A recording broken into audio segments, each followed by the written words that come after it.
I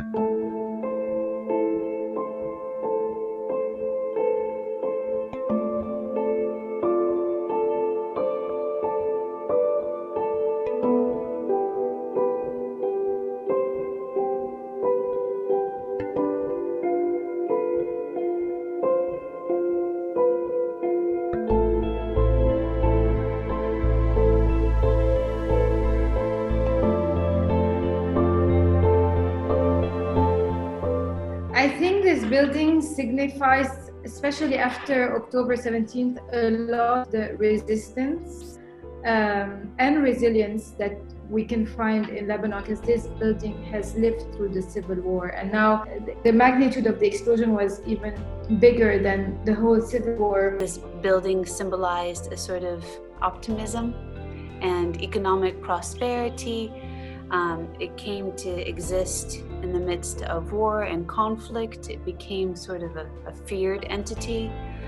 And, then it became a place that was somehow cool and trendy to go and be a part of a rave, to attend a concert, to be there for a party.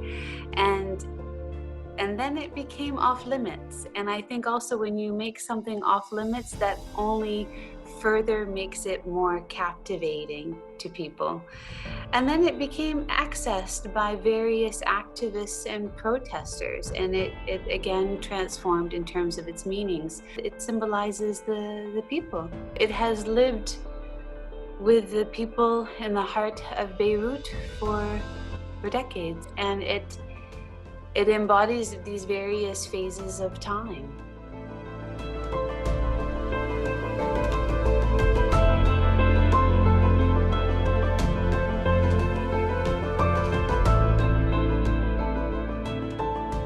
It's reclaimed public space. That's how I would call the egg. But it was amazing to see through my documentation of the first few months of the Saura how the egg had started off as being a very, the walls were empty, right? And then little by little, you'd see artists, graffiti artists, and come and reclaim that space. And whenever, the squares of the revolutions were full with demonstrators, you would go into the egg and then you would mix with people from all walks of life.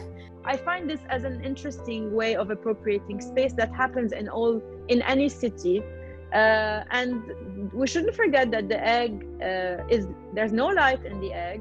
You saw people going there to hang out with a loved one, to have a beer, and then you had like marginalized communities, whether it's LGBT or displaced, or people who even became homeless because of the economic situation, or because they had fights with their parents from different political parties.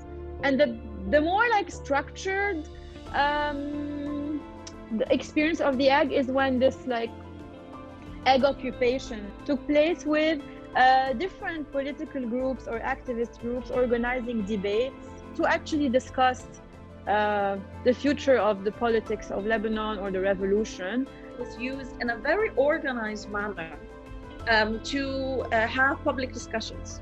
We are talking about professors from the American University of Beirut, one of the most elite, one of the most expensive universities. So that the economic context needs to be put into perspective here. It was not accessible to everybody because you needed to have a sense within yourself that you can claim that space. People need to feel that that place is open to them, which is a different aspect completely.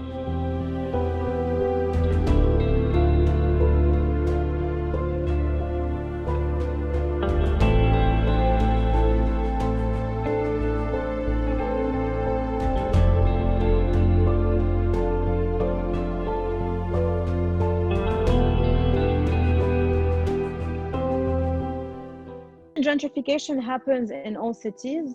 What's wrong is when we as people, or we as decision makers, we as members of parliament, ministers, governors, we agree that a company deals with a whole city, a whole section of a city. This is a mistake. The vision in itself is a vision where I'm going to put everything to the ground. And this is not what a historic city like Beirut really needed. The imposing of, okay, we're gonna rebuild this country only if we do it in our terms, on our terms, doing it this way. We're gonna also change the law. Actually, that's what they did. These political leaders that are still in power continue to think about Lebanon as a company, not as a country. Okay? And if you think about Lebanon as a company, then you think of it in terms of its assets and its stocks. And you think of its people as commodities. And you're willing to sell the future for the benefit of the present. It's not how you build a country. I have memories of crossing from east to west during the war. I was young, but I do remember my first impressions of downtown Beirut and the port completely demolished, but yet still you could see like the foundations of a beautiful city. Definitely the downtown that exists now has lost the charm of, the small little streets, the intricacy of that planning back then, and now you have like, big avenues crossing each other. So I think what Solidaire managed to do is to remove the soul of this place that had so much significance to everyone.